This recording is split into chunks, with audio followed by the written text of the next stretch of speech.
श्रीमद् भगवद गीता के ज्ञान को पाठ्यक्रम में शामिल करने का समर्थन करते हुए सामाजिक समरसता मंच गुजरात संस्था द्वारा वलसाड़ कलेक्टर को दिया गया ज्ञापन।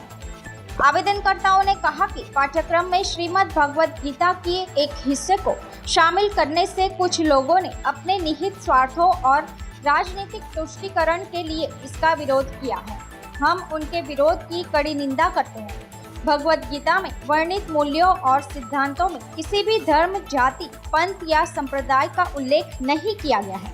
भगवद गीता ज्ञान, भक्ति और कर्म योग के नैतिक सिद्धांतों और मूल्यों की व्याख्या करती है, जो उन इंसानों पर भी समान रूप से लागू होता है जो अपना जीवन शांति, सुरक्षा और देश के प्रति वफादारी से जीना चाहते हैं। यह ज्ञान किसी भी व्यक्ति के जीवन विकास के लिए बहुत महत्वपूर्ण है। अदालतों में आज भी श्रीमद् भगवद गीता पर शपथ ली जाती है।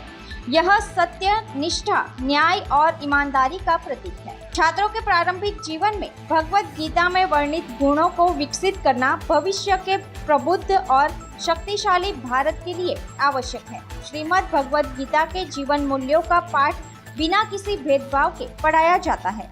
सामाजिक समरसता मंच ने अनुरोध किया है कि इसे किसी भी प्रकार के विरोध से प्रभावित हुए बिना जारी रखा जाए। डॉक्टर विनय कुमार सिंह, जिला वलसाड़ जिला सामाजिक समरसता मंच संयोजक हूँ और गीता के संबंध में मैं बात कर रहा हूँ। गुजरात सरकार ने माध्यमिक विद्यालय में गीता कोर्सेज ऑफ स्टडी में शुरू किया है, लेकिन कुछ जो संगठन है जो राष्ट्र विरोधी हैं उन्होंने इसको बंद करने का आवेदन दिया है। लेकिन हम ये बताना चाह रहे हैं, अपने आवेदन के माध्यम से सरकार को अवगत कराना चाह रहे हैं कि गीता जो है किसी धर्म, संप्रदाय, जाति का नहीं है। गीता में ज्ञान योग की बात है, भक्ति योग की बात है और जो है सो उसमें कर्म योग की बात है और नीति निर्देशक तत्व है। यहाँ तक कि भारत की अदालत में भी आपने देखा होगा कि गीता के द्वारा शपथ दिलाई जाती है।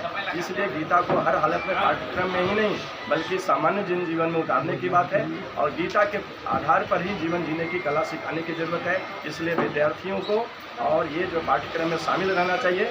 सरकार को किसी गलत लोगों के दबाव में आकर के इसके पाठ्यक्रम से बंद नहीं करना चाहिए, ऐसा हम मांग करते हैं। आज हमारे धर्मपुर तालुकाना जे धर्मपुर विभाग जंगल कामदार सरकारी मंडली એ વર્ષો પહેલાં એક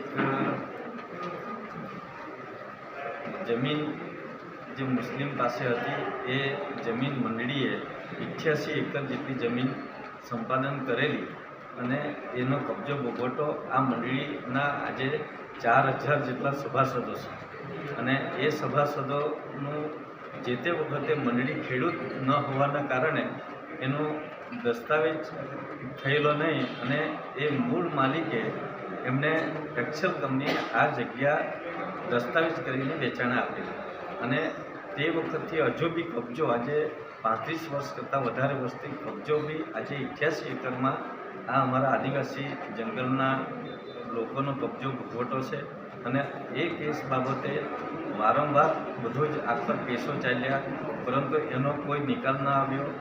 અમે મારી વિધાનસભાની અંદાજ કમિટીમાં આ પ્રશ્ન ઉઠાવેલા અને તે પ્રશ્નના કારણે ત્યાંથી અમારા અંડર સેક્રેટરીએ વલસાડ કલેક્ટરને રિમાન્ડ કર્યો કે એમાં હકીકત શું છે। એના માટે અમે આ મંડળીના પ્રમુખ દયારામભાઈ, આપણા ચિંતામણીભાઈ, કાશીનાથભાઈ, કેશવભાઈ અને આ બધા કમિટીના સભ્યોને સાથે રાખીને આજે આ બધી રજૂઆત કરી અને અમારા આદિવાસીને એનો ન્યાય મળે, કેમ કે એ લોકો સાચા હકદાર છે અને એ લોકો ગરીબ હોવાના કારણે આજ સુધી ન્યાય મળ્યો નથી।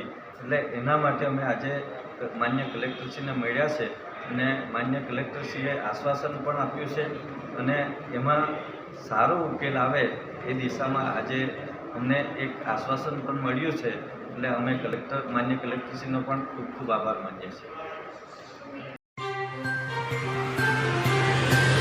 खबरों में बने रहने के लिए तो वॉइस न्यूज़ को सब्सक्राइब करें और बेल आइकन दबाएं।